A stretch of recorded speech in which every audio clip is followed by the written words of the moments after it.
Okay, so it's saying that it's streaming live now on Facebook. Okay, I see. So that's good.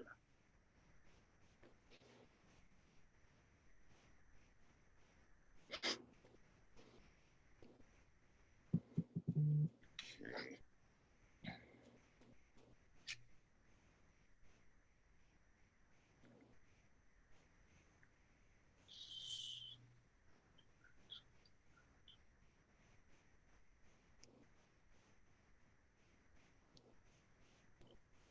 Okay, so we are going to start. Okay, we have somebody else waiting. I There know we I go. just Yeah. admitted them. So, okay, so we're going to start. Okay. Assalamu alaikum. My name is Hamza Reed. I'm the Director of Operations at the Multicultural Center. And I'd like to welcome you all to a continuation of our Family First Center's weekly webinar. Um, we'll be holding these webinars from here every day, or I'm sorry, we will be holding webinars every week, every Wednesday at 11 a.m. The format going forward is going to be, there will be a short presentation followed by question and answer session where we will field questions from the audience down in the chat box below. Today's topic will be understanding each other's love language, and it will be presented by Sister Saima Hussani. A little bit about Sister Saima. She earned her master's degree in educational counseling with advanced clinical coursework and training. She's a licensed professional counselor and supervisor and has been working as a psychotherapist for the last 7 years. And without further ado, I'd like to hand it over to Sister Saima. Thank you, Brother Hamzan. And assalamu alaikum to everybody. I'm really honored to be part of this and starting this webinar with everybody. And I'm hoping that it's informative and we can all learn something from it. I think, relationships and communication and all sorts of relationships are important, not just as couples and families, but also with our friends, coworkers. So understanding love languages is an interesting concept. And I guess we'll get right into it. I'm going to pull up some slides here that we have. Let's see if I can do this. Okay. So, okay, here we go. I hope everyone can see it. Okay. Basically, the 5 love languages are our ways to understand our own and our loved ones' ways of giving and receiving love and affection, because we're all different people and we all have different personalities. So the way we receive and give love is different, and sometimes that can become there's a misfire going on, or it becomes confusing. So we don't recognize each other's love language. So that's what we're going to talk about today. Basically, The 5 Love Languages is a book written by Dr. Gary Chapman. And he presents this simple formula where he says relationships grow better when we basically understand each other. Everyone gives and receives love differently. But by understanding these differences, we can really become confident and equipped in establishing healthy relationships. And like I said, it holds true for all sorts of relationships, from couples to family members, friends, and coworkers even. So, a lot of therapists, obviously, I work with couples as well and families, and there's a lot of breakdown in communication and a lot of misunderstandings happening a lot of the times when there's conflict. So, according to another psychotherapist based out of Detroit, she stated that relationship issues are often rooted in a fundamental misalignment in the way each person gives or receives love.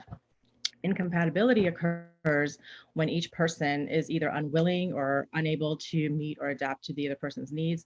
And then messages, like I said, are misfired. And so communication gets broken down. So, what are the 5 love languages?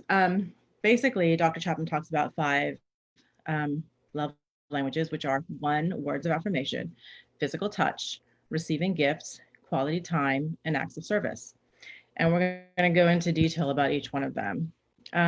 Basically, words of affirmation are things like when you are encouraging to each other, when you are appreciative of each other's qualities or things that they're doing. where you recognize and compliment or sometimes empathize with each other and listen actively. And that's the main thing. So actions can include things like, how to express words of affirmation if that's your love language by sending an unexpected note or text throughout the day, or just giving genuine encouragement or free feedback or a healthy recognition when somebody's doing something that you feel is healthy and you're feeling appreciative. So let them know, let them hear it, because that's what they need. That's how they receive that love.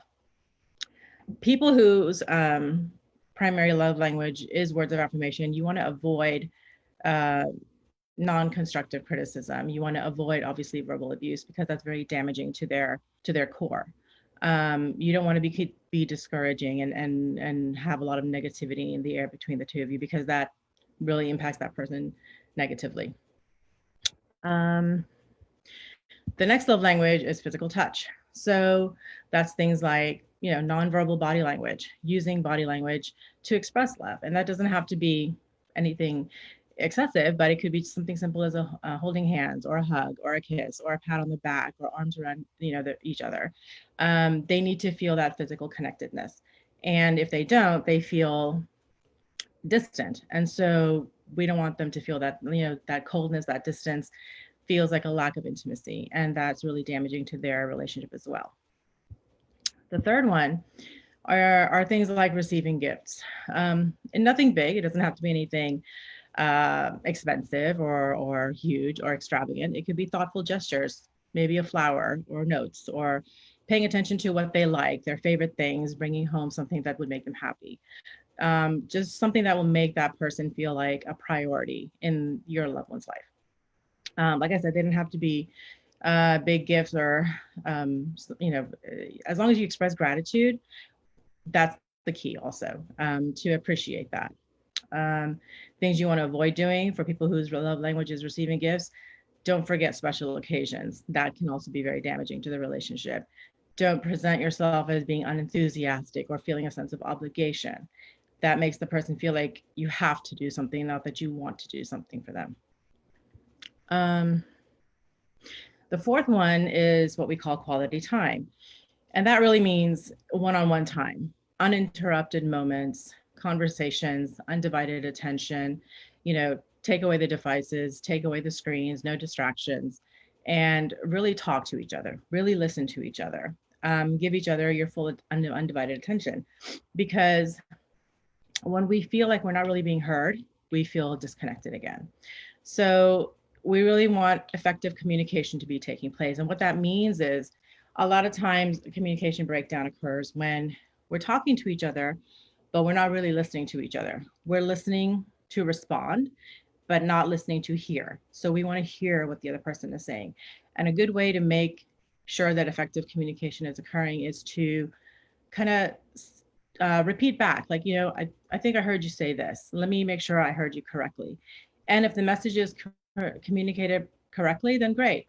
But if what was heard was not what was intended to be heard, then you say, okay, let me go back, let me try that again, and let me make sure you are hearing what I'm saying. So that's what really quality time, effective communication looks like. Things to avoid is basically that lack of attention or interest. When you're not really paying attention, not really being mindful of what the person's saying, that causes that disconnect and that distance. And then finally, acts of service, offering your help, making a conscious effort to become, to take part in what you guys do together as a couple, as a family, as friends, building that partnership and doing the tasks or chores as a team. Engaging with each other, spending, again, quality time, but then actually acts of service is more like doing things. So, doing chores, running errands, that makes the other person feel like they're important and you're willing to go out of your way to do things for them. Things to avoid for people like this: don't make the other person feel like there are other people who take a higher priority than them, because that makes them feel like they're not that important in your life. So, and don't, back out of commitment, follow through with your plans. That speaks volumes. So with love languages, basically, these are, we've kind of talked over the 5 different ones. What it means and what often happens is, suppose you have a couple where one person's primary love language might be acts of service, and they're doing all of these things. They're doing the laundry, they're doing the dishes, they're taking care of the bills, they're doing all these things that are, being responsible for different things. The other partner's love language might be quality time. So the whole time where the one person is doing all of these things, the other person is just kind of sitting there thinking, well, this person doesn't have time for me. He or she has more, giving more importance to all these other things in our lives, and they're not really sitting with me and spending their time with me. So there's like that misfiring going on. They're not understanding that is that person's way of expressing their love and care for the household, for you, by doing things for you. So that's why it's so important to understand that, because that's it. Unless you tell them that I really need to spend time with you, they're not going to know that. They can't read your mind. Even if people have been together for 5, 10, 15, 20 years, we can't expect each other to read our minds. As couples, we grow and we evolve. Who we were 20 years ago is different. What our priorities were 20 years ago, 15 years ago are different. And so it's important to keep that communication flowing and continuing to understand each other's love language. So there's an online quiz. If you go to Dr. Gary Chapman's website and you just even Google 5 love languages, there's a quiz that anyone can just take. And it's a list of maybe about 20, 25 questions. And you just answer it and it'll tell you what your primary love language is and maybe what your secondary love language is. And so it's interesting activity to do with your significant other or loved one to see, okay, this is where I fall and this is where you fall. How do we match up? What can we do? What are the things that are kind of like a pattern or issues that keep coming up for us? And how can this help us? So that's the concept of the 5 love languages. So basically, at the end of the day, if there's a willingness to understand each other and to grow and to adapt ourselves, and be accepting of each other's love language, then obviously there is a potential for long-term happiness and connection. And that's the important thing to maintain in long-lasting relationships that remain healthy. So, you guys have any questions?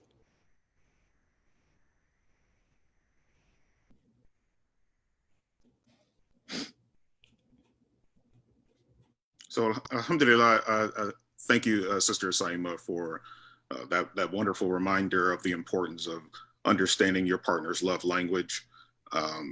Now, this is going to be the portion where we turn it over to you guys for the question and answer session of our webinar. So if you have any questions that you would like to ask Sister Saima relating this topic, please text them in the chat box below. But first, I have some questions I'd like you to answer, Sister Saima. Do you have to have one dominating love language, or is it possible to have 2 or 3 or all? Yeah, I mean, I think there's a little bit of it, a little bit of those love languages, maybe to an extent, and a lot of us, but Dr. Chapman does say that there is a primary one that we tend to, based on answering those questions that can come up, and they could be very close, that maybe somebody wants quality time and words of affirmation. That's really something that drives them to feel connected to each other. So it could be, close, and what comes up in the quiz and the results in that. So it can overlap a little bit. Okay. What can you do if your love language is misinterpreted? Talk about it. Like I said, that example of, when one person is just waiting for that person to spend time with them and that person is just too busy doing something. And so it's important for that person to express, like, look, this is what I need from you. We have to express our needs for our loved ones to understand that. If it's not understood, we have to be sometimes very specific, like, okay, I'm spending time with you. I mean, I'm here in the same room, we're doing things, but in that other person's mind, that might not be quality time. Quality time really, what does it look like for them? So it's really important to be specific and clarify what it means to that person. What does quality time mean to you? What do words of affirmation sound like to you? What do you want to hear? So it's important to be specific and very clear to the people you want them to understand.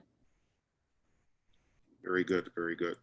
My final question is, can your love language change over time? Possibly, possibly.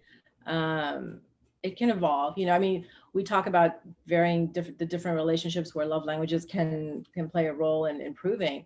You think about your languages with your children, right? At 5, 6, 7, 8, 15 something years old, as we're growing, initially their love language might be that they need a lot of, words of affirmation, encouragement, physical touch. They need to cuddle, they need to be hugged, they need to hear good job, so proud of you. But of course, as you grow, it may change, you know. Um, but it may remain the same as well. Some people kind of continue and they really need to hear that encouragement and affirmation a lot, and they need that from their relationships, even when they were kids, they needed that from their parents. So it varies. Each person is different, personalities are different, how we evolve. So it just really depends. Okay, that's good. Do we have any questions from the audience? Let me see.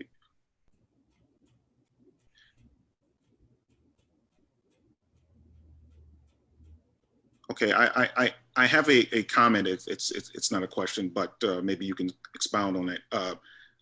I have a comment that says from the audience: before being a mother, my love language was quality time and words of affirmation.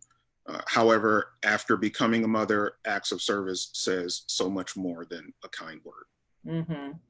That's how it changes, I guess, because once becoming a parent, we're responsible for so many things. We need help with running of the household, taking care of the kids, extracurriculars, homework, everything else that comes with all the added responsibilities that come with becoming a parent.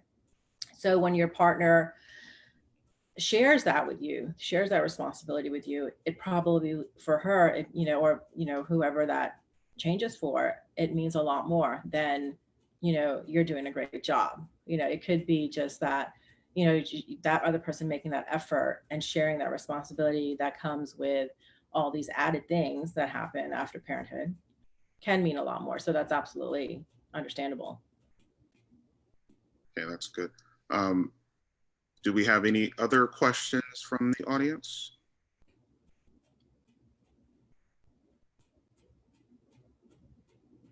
Okay, then I'd like to thank Sister Saima for her wonderful presentation. And I'd like to thank you all for tuning in to our Family First Center's weekly webinar.